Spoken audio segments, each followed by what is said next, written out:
Before I go on to my sixth form obsessions, I thought it would be worth talking about some of the smaller obsessions I had.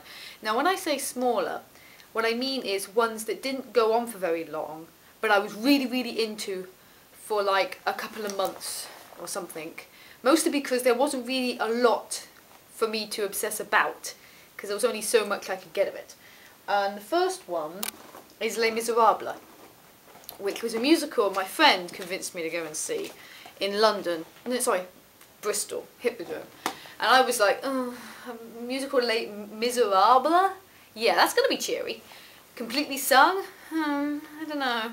So I was very doubtful about it, and I went to go and see it, and I loved it. Right from the start, I loved it. I thought the music was wonderful, and I bought the soundtrack. And I really need to buy it again, because I think some of it's scratched, because I've listened to it so much, and I haven't taken best care of it, obviously. But I have the movie. This is an adaptation of it, obviously, because it's not the musical. None of it is sung, with Liam Neeson, and I think it's the best version. The only other version I've seen is the 70s version, which was boring. I hated it. I really did not like it. But this version is a great version. I also have the concert, because they did a 25th anniversary concert in London, and the Royal Albert Hall. And even though it's all sort of at microphones, of them just singing at microphones, I thought it was really well done. Michael Ball, oh, I love Michael Ball. And I've also read the book. It was huge. It's probably the biggest book I ever read, and it was boring. There's actually a much shorter version, and to be honest, it really did not need to be so big. It didn't need to be. The only other thing I have of it is the original synopsis that my drama teacher, who took us, gave us beforehand, so that we knew the entire plot of the musical before we'd even seen it. Thanks.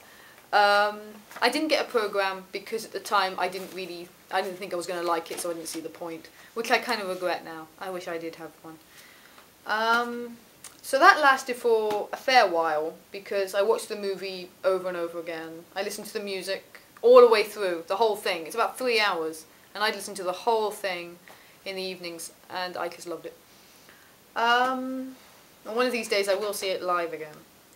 One after that, I got really into Sleepy Hollow, which is probably one of my favourite films, and it was definitely the film that made me go, hey, Johnny Depp, I think I'll watch more things with him in. And I have a lot of Johnny Depp films. I have Once Upon a Time in Mexico, Pirates of the Caribbean, Charlie and the Chocolate Factory. I have seen From Hell, Ninth Gate, Nightmare on Elm Street, Platoon, Cry Baby, Edward Scissorhands, Ed Wood, all of the Pirates of the Caribbean films, Charlie and the Chocolate Factory. Yeah, I've seen a lot of films with Johnny Depp in.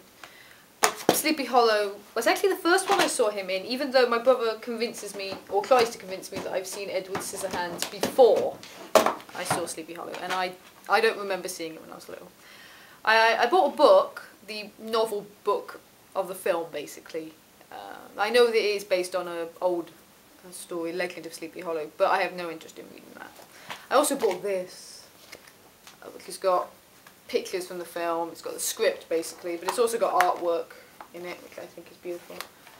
And I went to see that twice at the cinema, because I convinced a friend of mine to go with me to see it a second time. And another one, which I wasn't sure where to put in my chronological order, because I've been on and off of it for a long time, and that is the X-Files. Because I didn't like it when I first saw it. It actually scared me. My brother was a fan of it, so I saw bits of it growing up. And I can't remember what it was that convinced me to actually give it a proper shot and to actually, well, basically what I liked about it. But somewhere along the lines, I got really into the X-Files. Because I remember watching the second season, and I remember watching the 5th season when it first came on. But I don't remember ever being obsessed with it to the same extent, because I always had something else overshadowing it, like Buffy or Voyager or something like that. But I'm going to mention it because it is something I really do like.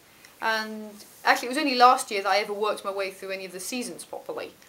But I do have a lot of, I haven't brought them down, but I have got a lot of it on, I have the first, second, third, fourth and sixth season. My brother's got the fifth, and I want to get the seventh. But I do have all of these, which are episode guides, basically, of it. All the way up to the seventh season, even though there's only 6 here. The first one's got the first 2 seasons. So I do have the episode guides. They vary in detail of the episodes, but in later ones they've got a lot of detail. I also have the movie on video. I will get it on DVD one of these days. I also have the book of the film, but I can't find it. And I think that's all I have of the X-Files. I really did like it. I mean, who doesn't like David Duchovny? And I have a poster, I Want to Believe poster, which I used to have on my wall. Right, next up is my sixth form obsessions.